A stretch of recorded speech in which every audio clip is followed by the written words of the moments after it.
So I'm going to just pull up this presentation right here. As Jordan mentioned, it's obviously around movement quality in relation to health and performance. And as I was putting this presentation together and also thinking about a topic to share with you all, I was really thinking about, all right, strength and conditioning.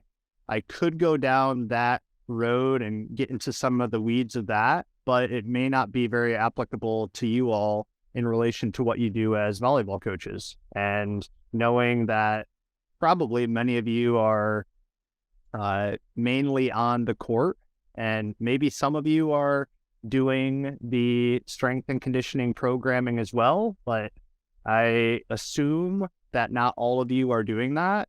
So my thought process as I was putting this together was, all right, what's the information that could be beneficial to coaches who are on the court and watching movement through skill development and through the practice sessions that you are creating for your athletes? What can I provide you that can help you in that arena and not necessarily within the actual weight room / strength and conditioning arena? So we'll do the best, and hopefully this is impactful for all of you. So stages of physical development, I wanted to go through this first because it's really emphasizing that, let's see. Well, there we go. That movement quality is the number one stage as up the stages of physical development. Movement quality, what does that mean? We're talking about joint alignment. We're talking about movement mechanics. We're talking about understanding fundamental movement patterns. All of this are things that we will go over.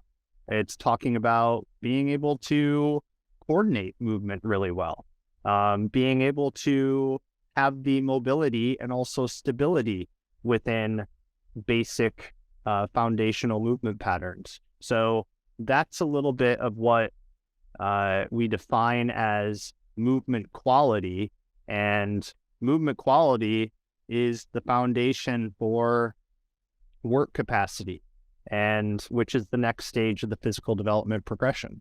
And work capacity is pretty much stating if you want to progress to higher intensity exercise or movement or loads, and your body does not have the progression or capacity to withstand higher intensity movements and loads and things like that, then that's normally a case for injuries, whether it's an acute or chronic injury over time. And so a great example are muscles, tendons, ligaments. There needs to be a certain level of preparation and progression in terms of building those areas of the bodies up so they can perform higher intensity work as progressions occur. And then after work capacity, this is where the intensity starts to increase a little bit more. That's where we're talking about strength development. When I say strength development, I'm not necessarily talking about muscles getting bigger. What we're talking about here are the ability to produce force. And we know that if an athlete has a high level of skill and they can produce more force into the ground or more force through their body into a ball, then the intended movement is going to be more efficient. Now, with that said, if their movement quality is not great and they can produce force, but movement is off, then the efficiency is going to decrease.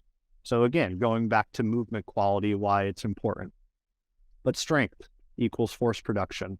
And then the next stage of physical development, we're talking more about explosive strength. And this is, for lack of a better term, power development. It's where we're talking about starting to introduce moderate speeds and moderate loads for the athlete's training. And that's when you're really working more of that power spectrum. And then after explosive strength, the next stage of progression is what's called reactive strength. And a lot of you know this because this is more of your plyometrics. And when you are transitioning from a change of direction and accelerating into another direction, whether it's a jump going down and up, or if you are accelerating, decelerating, then changing direction, this is all kind of within the reactive strength, or what I like to call the body's spring system, and training that. And then lastly, we get into speed. And that's kind of the top echelon of our stage of development. Now, with speed and reactive strength, these are the two areas that many people like to focus on. And they are the fun things to train. And a lot of times when you look on YouTube, or you may be looking at an athlete and saying, man, they need to get faster. They need to jump higher. So we need to do more speed drills, and we need to do more jumping drills. That, in the initial stages of training, applying speed and jumping type of training to an athlete who it's perceived they need that or are lacking in those things, that athlete may see a progression from an acute standpoint in those areas. But more often than not, they'll see a progression, and then they'll start to plateau, and then they'll start to see a regression. And what happens is that, going back to movement quality, and also, well, I'll talk with movement quality first. If the athletes do not have proper movement quality, and they're going and doing these high speed movements, very explosive types of movements, but their movement is all over the place. They don't have proper joint alignment, et cetera, et cetera, et cetera. Number one, the efficiency of their speed development and maybe their explosive and plyometric type of development, that's going to be hindered.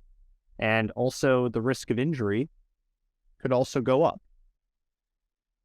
So movement quality is actually very, very highly correlated and important to the development of speed and your reactive strength, or plyometrics. Also, we already talked about work capacity and strength. This is also these two are also key components of the development of speed and reactive strength, because again, if you do not have the work capacity plus the movement quality plus the strength to support high speed, high impact, change of direction type of movements, then the body over time could definitely break down, because the intensity of the speed training or the plyometric training reaches a certain threshold where some of the athletes' bodies can't withstand that type of threshold. So main point is movement quality is the main foundation, and we need to start there before we start progressing into the other stages of development. So when we're talking about coaches and you all watching your athletes move, whether it's the development of skill, which you're probably very accustomed to, I want to try to teach you a little bit more of the development of your movement eye. And there are a few movement alignment concepts that I really want to get across to you all right now. And one of those alignment concepts is this concept of the tripod of the foot.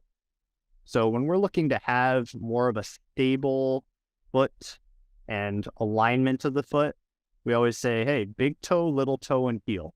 Do you have even distribution of weight across those 3 points? Whether you're standing on one leg, whether you're in a just athletic position, whether you're in a warm-up, performing some of the movements, making sure that the foot has even distribution of that weight across those 3 areas is important from the stability and having neutral foot alignment. Now, in sport, do you want to be on your big toe, little toe, and heel in order to produce really solid force production and explosive type of movements. No. Yeah, you want to be more towards the ball of your foot and on the big toe and little toe, not necessarily the heel. But just from a neutral standpoint and having really solid foot stability, this is one concept from alignment that is important. Another concept, and you probably all have heard this, is the concept of knees in line with the middle toes. If you look at this first picture, you can see the knees collapsing inward. And if you drew a straight line from the middle of the knees down to the ground, you'll see that that line is hitting the ground and is not in line with the middle toes, which this position, it can cause a lot of stress around some of the structures of the knee joint, which is a precursor to injury over time, and also acute injuries at times for the knee. Now, this other picture on the right, it's the opposite, the first picture, where the knees are compensating by going outwards. And still, if you draw a straight line down from the middle of the knees, you'll see those lines are not hitting the middle toes. And again, not great alignment. And not only from injury risk that I've been alluding to, but also just efficiency of movement, not that great in terms of force production and transferring energy up through the body to produce higher speed, powerful type of movements. So we don't want that. But I'm sure you all understand now that this would be the picture that we're looking for when we are doing the various movements, and to apply this concept to the movements that our athletes are doing. The third concept is keep the water in the hip bucket. So if you look at these pictures, you can see the pelvis or the hip is shown. And I always like to say, if you pretended that your hips were a bucket filled to the brim with water, to keep them neutral and stable, you want to try to keep the water in the bucket. So you can see in this first picture on the left, you can see the water is tilting out back of this individual, which means that the hips are not in a very neutral position. You can also see on the right, and this happens a lot with athletes and people in general, where their hips are shifted in a way where the water is pouring out the front. And this is when you see some more curvature in the lower back. So in this position, there's a lot more lower back stress due to just compression on the spine. And also in this position, you get a lot of hip flexor tightness. You get a lot of hamstring tightness from people walking around like this, and a lot of abdominal weakness.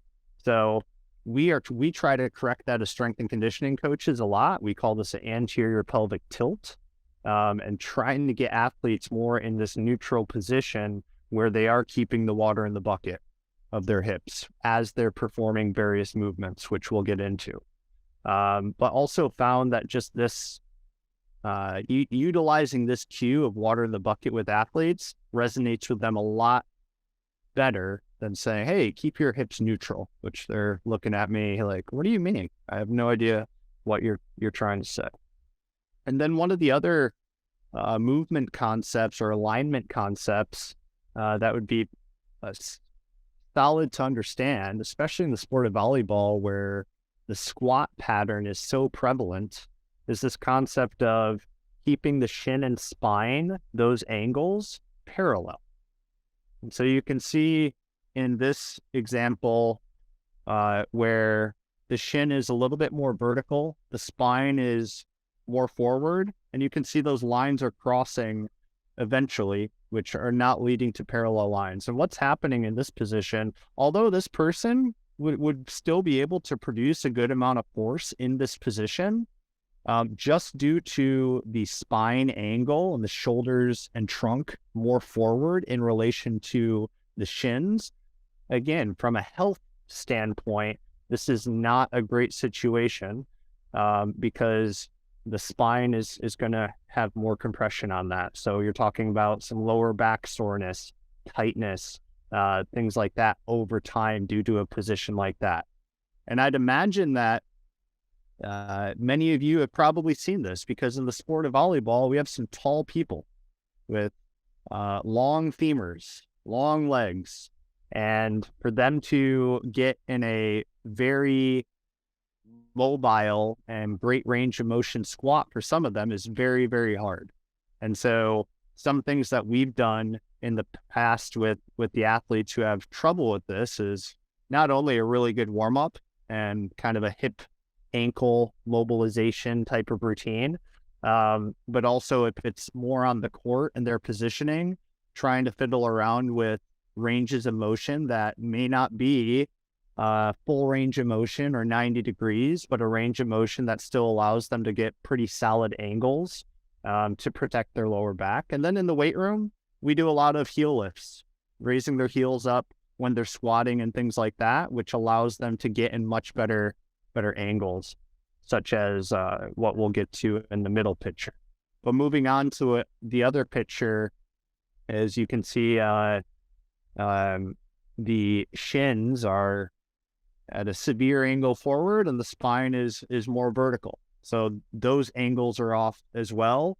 From a health standpoint, not as severe as the picture on the left, but from a force production standpoint, an ability to produce force and produce power and things like that, it's not an ideal position.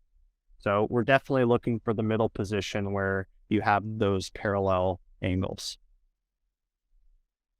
So how do we apply some of those alignment concepts to what we call movement patterns? And there are these fundamental movement patterns that, in my opinion, all athletes, doesn't matter if you're volleyball, tennis, basketball, whatever, should be able to perform. And one of those is a upper body push, whether it's a push-up and variations of this. And as you can see in this push-up example, if I'm running through those alignment concepts that we just went through, this individual is keeping the water in the bucket here, as an example. An upper body pull, you can see that the water is in the bucket from the hips. And we can't really see her knees, but I would say that her knees are in line with her middle toes. Looks like she's staying on the tripod of her foot. Angles don't apply to this one in terms of the shin and spine. A hinge movement pattern. Again, I'm just looking from the feet, going to the knees, going to the hips, tripod, knees in line with middle toe, water in the bucket. That's looking good. And then more applicable to volleyball, jumping and landing. You can see the angles of the shin and spine here. Pretty solid vertical on the, or parallel angles on the takeoff and also the landing. We've got a lunge pattern. Again, tripod of foot, shin and spine, knee in line with middle toes, water in the bucket. As you're developing your eye, that's one thing that as a coach who does this every day, looking for these things, I'm always starting from the ground up. So foot all the way up and going through that checklist. Bracing, very important to learn, for athletes to learn how to brace effectively, which we'll go and explain what that actually is.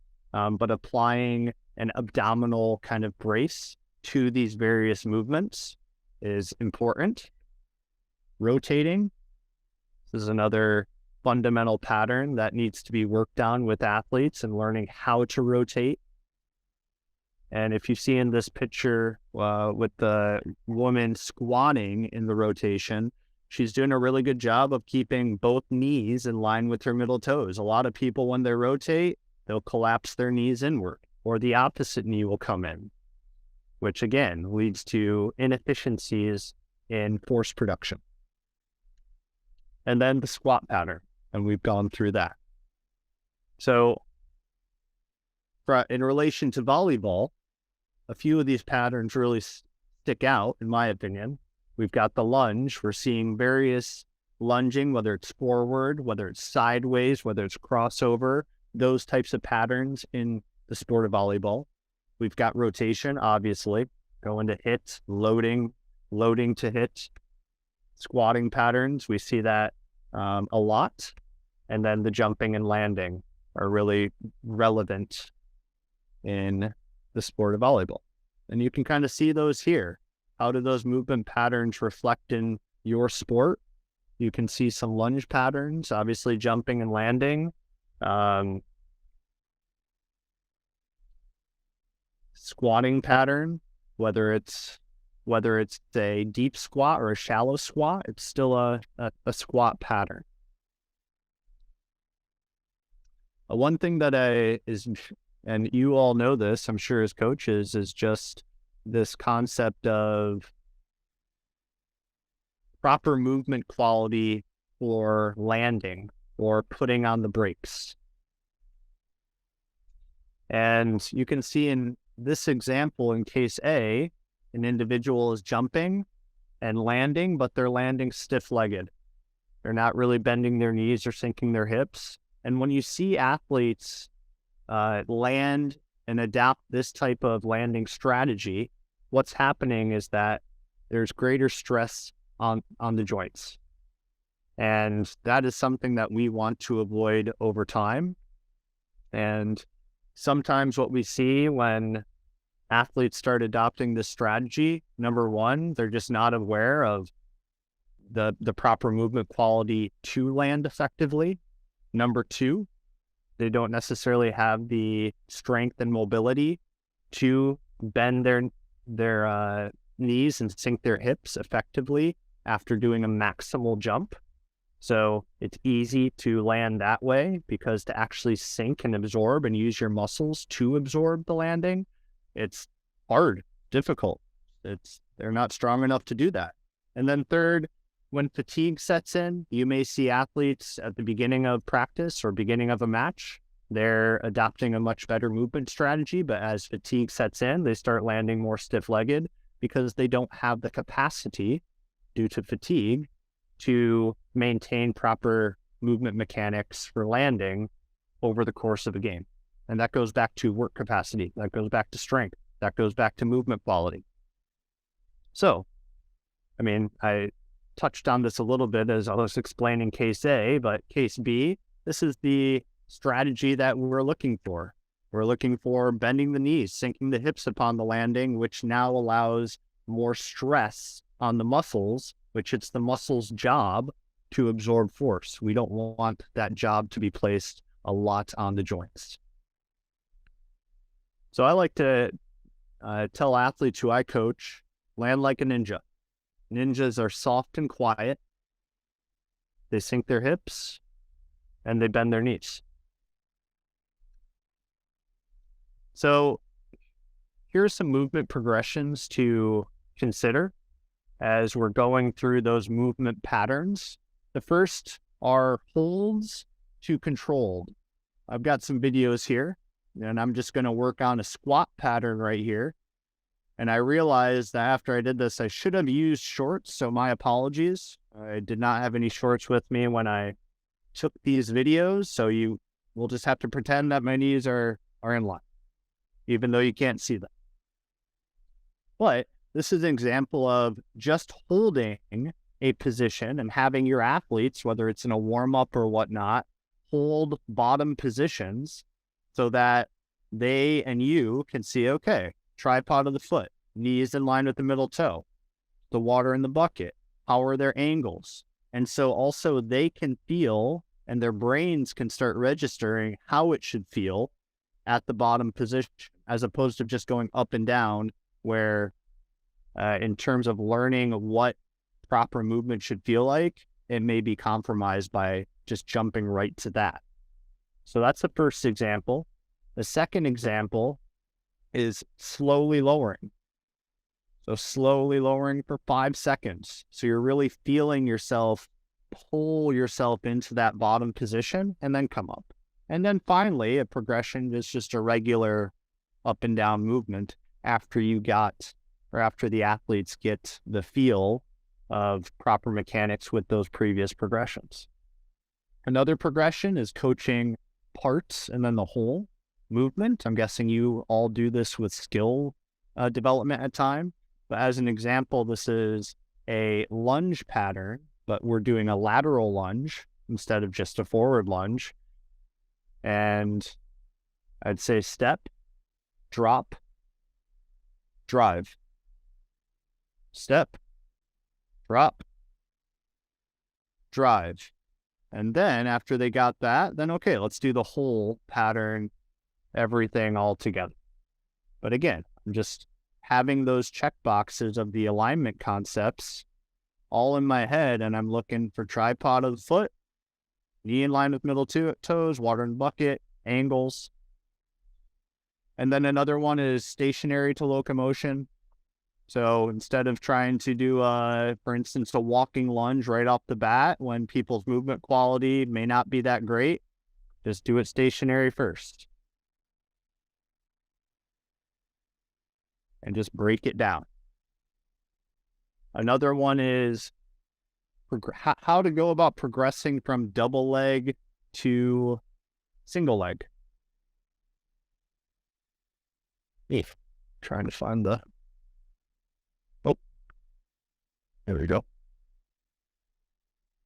Oops. Just disregard the arrow. I didn't realize this was over here.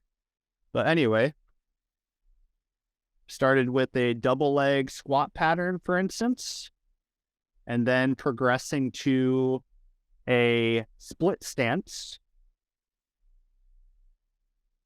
pattern, and then progressing to a single leg but supported squat, and then finally progressing to a single leg squat.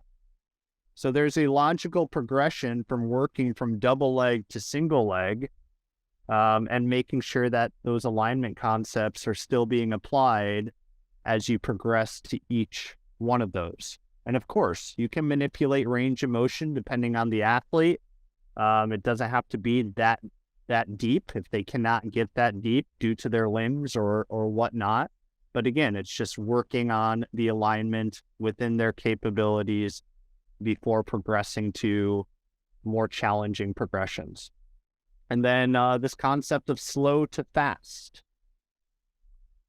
And again, disregard the arrow, but this is an example of basic snap down. So working on landing technique and absorbing force.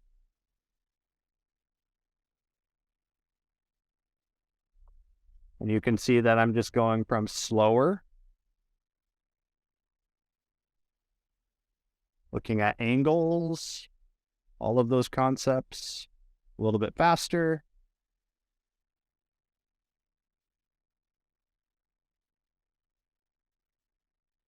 And there we go, a little bit faster after that. And then again, this concept of slow to fast, but also understanding that it's not just up and down movements that we're working on in volleyball. There's also linear acceleration, so sprinting, and decelerating, but in a very short distance. So we've got to work on not only the acceleration component, but again, the braking component of bending your knees, sinking your hips as you are decelerating from running.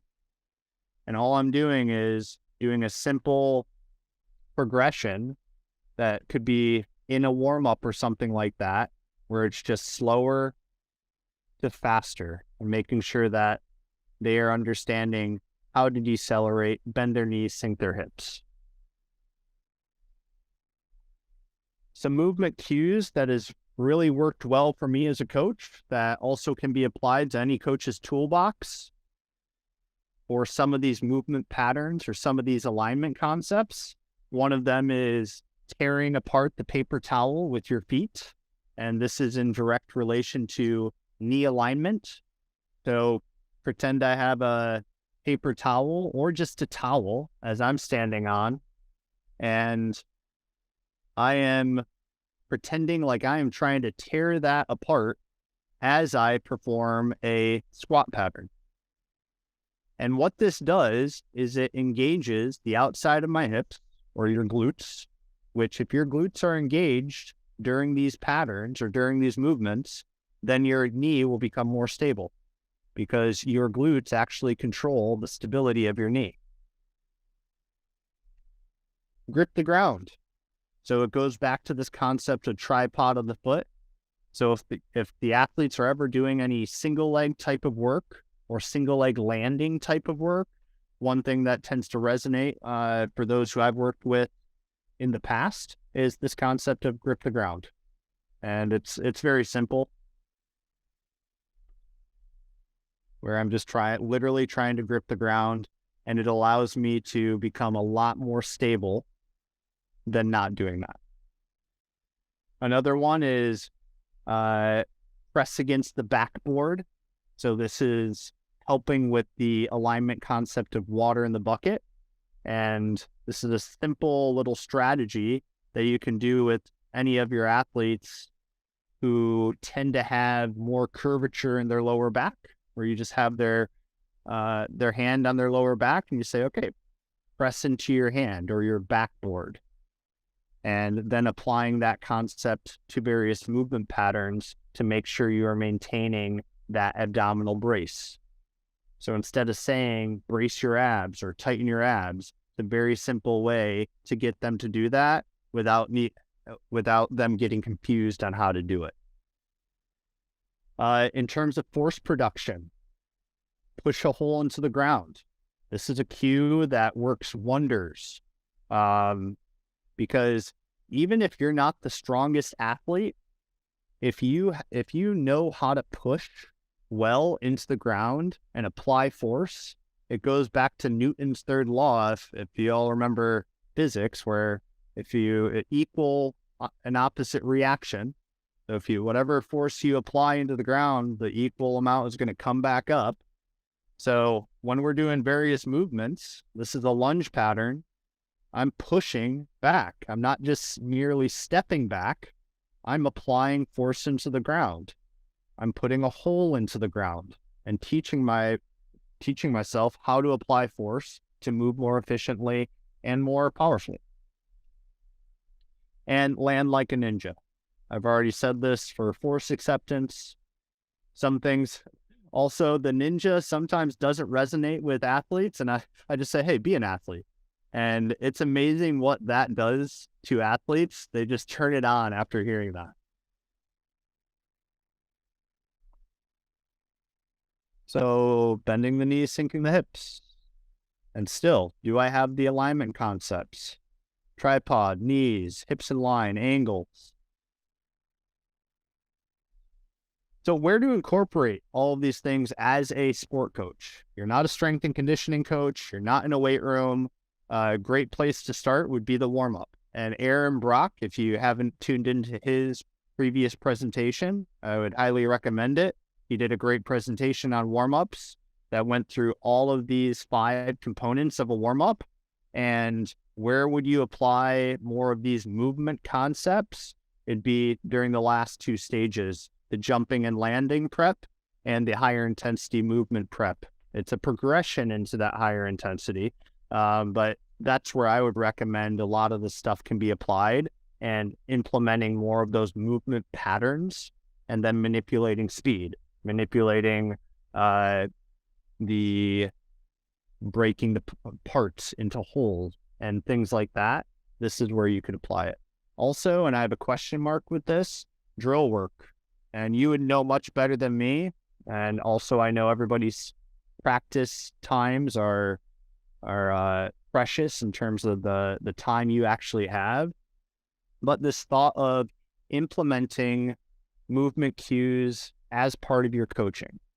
So if you understand some of these basic movement cues and you're seeing, whoa, this athlete's a little off on the knees, we need to address this right now, or we need to teach our team some of these basic alignment principles to apply, then I can start utilizing these same cues just in training, and the athletes know what I'm talking about. And then number 2, is there enough opportunity for dedicated time or intentional movement quality focus within some of your drills? So maybe your drill is 6 minutes. You're saying, hey guys, the first 1 minute or first 2 minutes, we're not necessarily focusing so much on volleyball, but we're focusing on movement. And to be honest with you, middle school, high school, man, if a lot of these athletes at younger ages just understood these and started to progress and apply with better movement, it's not only going to help them in the short term as athletes in terms of efficiency, injury risk, things like that, but also as they leave you and they go throughout their lives, at least you're setting themselves up and they're setting themselves up for just moving better. And then lastly, some summary of the key points. We've gone over these. I've hit them a lot. 4 main alignment concepts. Some of the cues for your toolbox. And then also some of those movement progressions.